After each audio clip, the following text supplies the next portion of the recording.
Hat, sunglasses, Pepsi, notes, sources, thick skin, check. You already know. Let's go.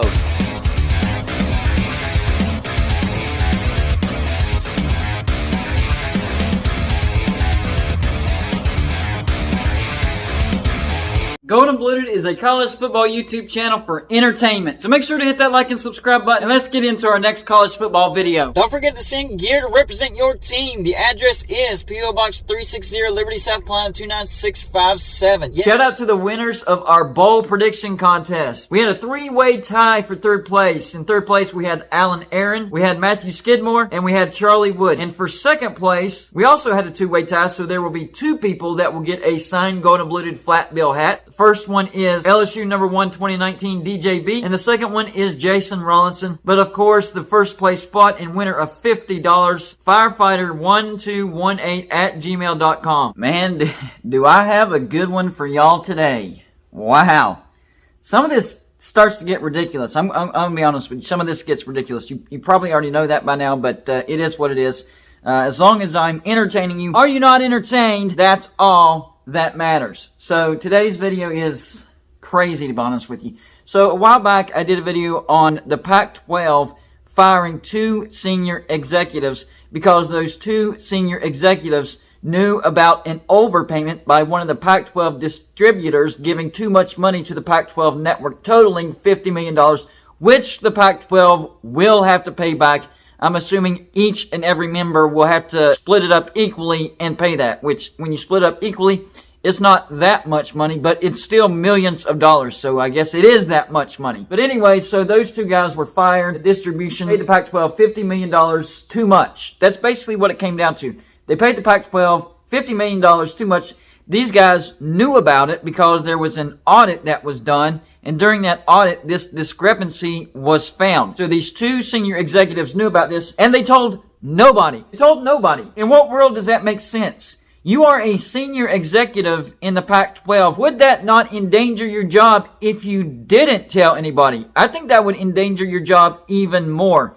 Maybe they thought, man, we would be on the hook for this $50 million, which I don't know how they would. They just found it. That's it. And they decided to tell nobody. So that was a stupid decision by those two senior executives, and they paid the price. They paid the price. They got fired. They're out of there, and they were fired. It was like a week ago tomorrow, actually. They were fired last Friday. But the discrepancy was found back in 2016, 2017. That's how long they have been holding on to this secret. So the Pac-12 finally finds out about this discrepancy, and they find out about these two executives that knew about it, and they were fired. Well, ever since I started doing that video, I've been seeing a lot of comments on message boards, some even in my own comments section, social media outlets, stuff like that, saying this was nothing but a misunderstanding.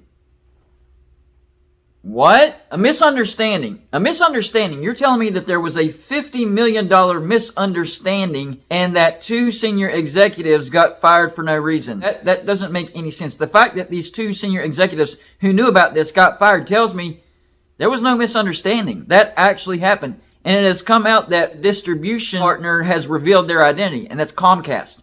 So it turns out Comcast paid the Pac-12 $50 million too much. I don't know how that happened. That's a whole different situation, a whole different story, but it happened. Comcast paid the Pac-12 $50 million too much. Now the Pac-12 does have to repay that. How is that a misunderstanding?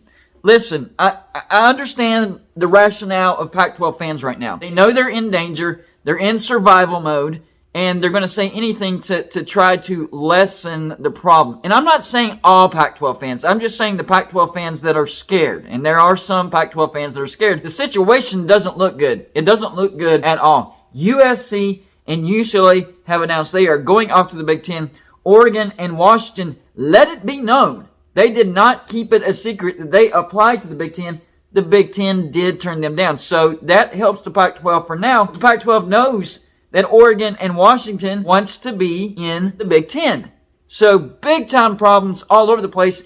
You throw this on top of that pile, and it is super heavy. I do think that the Pac-12 will crumble under this load. Another fun fact, and I got this through the comments section. This comment is from Jared Stivers. It says, I believe the NCAA bylaws state if a conference dropped below half the original membership when the new deal is made, make them lose Power 5 status. If they go below 6 members, the conference must find members or disband. So if a conference makes the deal with 10 members, if they drop below 5, they lose Power 5 status. But altogether, if they drop below 6, they have to find new members or disband. So the Pac-12 can't afford to lose many members, otherwise they're going to lose Power 5 status, and they might have to disband. That's why I made a video the other day about teams that the Pac-12 might be forced into getting in the future. So we might be looking at the Pac-12 being backed into a corner to where they must choose teams that they do not want to choose in order to remain a power conference. And that's if Oregon and Washington head off to the Big Ten, and the 3/4 of the four corner schools, Arizona, Arizona State, Utah, and Colorado, head off to the Big 12.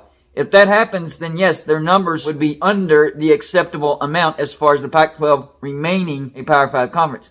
Now, I'm hearing the argument, well, Oregon and Washington, they've changed their mind because of the playoff expansion now that the Pac-12 is guaranteed a spot in the playoffs. That could be an argument, but at the same time, the Pac-12 is a weak conference. They're not making a lot of money as far as the TV deal, and they will continue to not make a lot of money. In fact, they will probably be the least paid Power 5 conference if they stay in existence out of any of the Power 5 conferences, and that includes the Big 12 after losing Oklahoma and Texas, and the ACC if they aren't voted to disband. But even if they are voted to disband, then they'll be the weakest of the 4 of the 5 Power 5 conferences, because the Power 5 will no longer be, it'll be the Power 4. Question is, would the Pac-12 be able to pick up some from the ACC? Maybe the Pac-12 can actually benefit if the ACC does vote to dissolve, which I do believe is going to happen. I'm hearing that those 8 teams are there. They're willing to vote. It just hasn't happened yet. So as of now, the ACC still exists. But whenever those 8 teams vote to dissolve, the ACC is done and over. Could the Pac-12 turn into a coast-to-coast conference if they survive all this?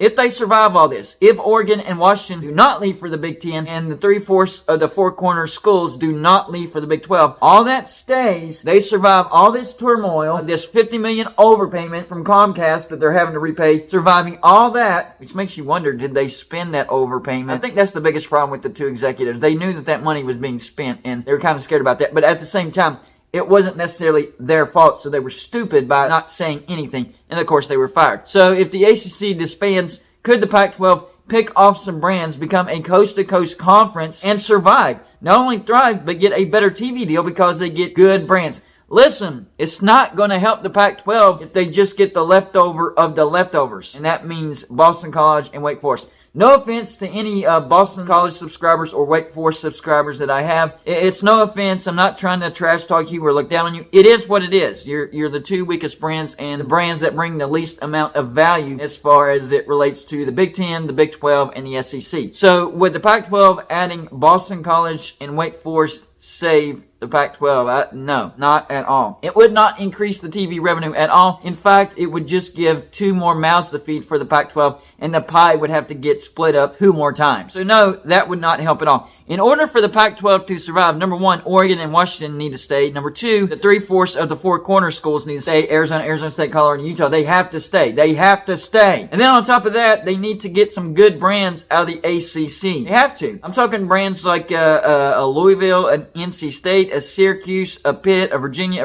Tech, a North Carolina, a Duke, a Georgia Tech, a Miami, a Florida State, a Clemson. You know, at least decent brands. But, you know, those don't fall under the elitists. The only teams that would fall under the elitist category that the Pac-12 has established for themselves would be your North Carolinas, your Dukes, your Georgia Techs, your Virginias, maybe your Pitts are on the fringe. I'm not sure. Besides that, that's the only teams that would even come close to meeting the label or actually meet the label. And they're not getting any of those teams. I'm sorry, Pac-12, you are not getting any of those teams. North Carolina will either go to the Big Ten or the SEC. They're going to have their choice. Duke will follow them. Georgia Tech will probably be headed to the Big Ten. Florida State and Clemson will be headed to the SEC for sure. NC State, probably the SEC. Louisville, probably the Big 12. Miami, probably the Big 12. Virginia Tech, if they get AAU status, Big 10, if not Big 12. Virginia's definitely Big 10. Syracuse is probably Big 12. So no, you're not getting any of the more valuable brands. So you need to hope that all those teams stay. But if those teams don't stay, then you're going to have to lower your standards as far as new membership. And you're going to have to add your Boise States, your Fresno States,